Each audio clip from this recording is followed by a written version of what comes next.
जय हिंद, वंदे मातरम, हर हर महादेव। आपका भाई कृष्णा त्यागी। आज बात करेंगे डॉक्टर रोली तिवारी मिश्रा की।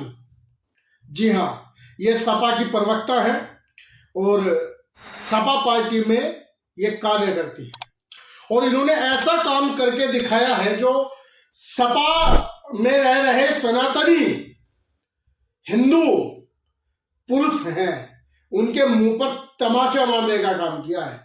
जी, मेरे कड़वे शब्द आपको चुभेंगे जरूर, पर ये हर पार्टी के उन हिंदुओं के लिए, उन सनातनियों के लिए, खासकर उन स्वर्णों के लिए मुंह पर तमाचा मारने का काम किया गया है उनके ट्वीट द्वारा, उनकी बोली द्वारा, उनकी आवाज द्वारा।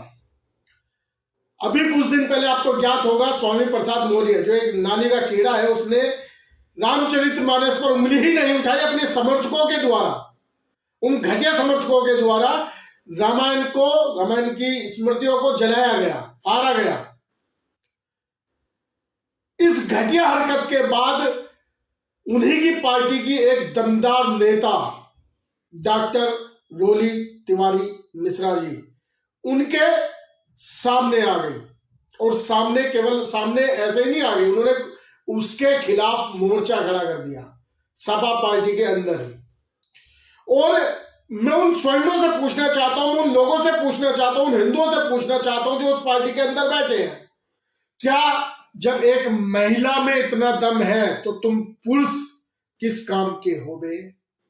तुम्हारे अंदर इतनी क्षमता नहीं है, तुम्हारे अंदर इतनी निष्ठा नहीं है, धर्म के प्रति इतने कट्टर नहीं हो कि तुम्हारे धर्म का अपमान खुले शब्दों में किया जा रहा है राजनीतिक महत्व के कारण, और आप लोग उसे बचाने के चक्कर में लगे हुए। अभी कुछ दिन पहले हमारे ही समाज से राजीव राय जी आते हैं, अच्छे बड़े नेता हैं, राष्ट्रीय महासचिव के पद पर है शायद। उन्होंने ट्वीट किया इसके बचाव में। जब मैंने उनसे पूछा, मैंने कि भाई आप इनकी वकालत मत करो भाई साहब, हम आपको समर्थन करते हैं, इसे समर्थन नहीं करते। तब वो लिखते हैं मैं समर्थन नहीं कर रहा, मैं वकालत नहीं कर रहा, मैं बीजेपी से क्वेश्चन कर रहा हूं। अरे बीजेपी से क्वेश्चन आप लोग बाद में कीजिए ना, पहले अपने पार्टी के नेताओं को, दो कौड़ी के नेताओं को तो समझाइए आप किसके समर्थन में खड़े हैं। कल को यही लोग आपकी बहन बेटियों को नंगा करेंगे, जैसे आज डॉक्टर रोली तिवारी जी के खिलाफ ये लोग फेसबुक पर लिख रहे हैं, सोशल मीडिया पर लिख रहे हैं। आपको अगर समर्थन ही करना है तो डॉक्टर रोली तिवारी मिश्रा जी का समर्थन करिए ना। और समाज में, इसी पार्टी में नहीं, मैं सभी पार्टी के नेताओं को कहना चाहता हूं कि आप लोग क्यों मर गए, आप लोग क्यों चुप हैं। राजनीति का एक स्तर होता है, पर इन लोगों ने वो स्तर गिरा दिया है, तो अब आपका कर्तव्य बनता है वो स्तर उठाए रखने का। मेरे साथ साइड में जो ट्विटर चल रहे हैं, ट्विटर की पोस्ट कटिंग चल रही है, ये डॉक्टर रोली तिवारी जी की है और इनकी इस पीड़ा को मैं इसलिए समझ रहा हूं क्योंकि मुझे भी वही पीड़ा है, इसलिए मैं आज तक किसी पार्टी में नहीं गया। जा सकता हूं, लोग मुझे बीजेपी के समर्थक मानते हैं, बीजेपी के नेता भी मानते हैं, और बीजेपी का मेरा कोसों दूर दूर का वास्तव नहीं। हाँ, किसी नेताओं का समर्थन जरूर करता हूं, जैसे आज मैं अपनी बहन का समर्थन करने आया हूं खुले शब्दों में।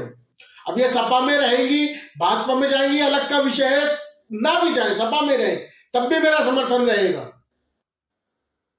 क्योंकि ये अपने धर्म की कट्टर है और कट्टर होना गुनाह नहीं है, जागृति होनी कोई गुनाह नहीं है।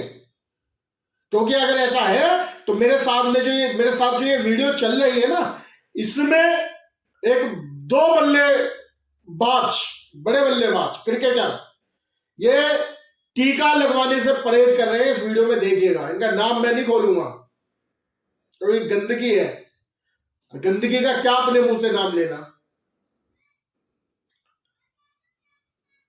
इन लोगों को आप देखिए थोड़ा ध्यान से, टीका लगवाने से परहेज कर रहे हैं, और जब ये उस स्तर तक, उपराष्ट्रपति के स्तर तक भी जाने के बावजूद अपने धर्म के प्रति कट्टर हो सकते हैं, तो आप लोगों को भी उठकर खड़ा होना चाहिए, वरना नपुंसक हो तुम लोग। समाज के नाम पर थू है तुम लोगों पर। अगर तुम लोग अपनी ही पार्टी में रहकर अपने ही धर्म ग्रंथ का मजाक उड़ाते हुए भी बर्दाश्त कर रहे हो तो थू है तुम लोगों पर, तुम्हारी जात पर थू है, तुम्हारी पैदाइश पर थू है। और डॉक्टर लोली तिवारी जी, आपको नमन है। आपने सभी पुरुषों के मुंह पर एक करारा तमाचा मारा है। आपने बताया है कि जब आप एक महिला होते हुए अपने धर्म ग्रंथ से प्यार कर सकते हैं, महत्व समझ सकते हैं, उसके लिए लड़ सकते हैं, उसके लिए बोल सकते हैं, तो बाकी पुरुषों को भी सामने आना चाहिए, बोलना चाहिए। राजनीति का स्तर इतना ना घटे कि एक दूसरे के ग्रंथों पर सवाल खड़े होने लगे। जय हिंद, वंदे मातरम, हर हर महादेव।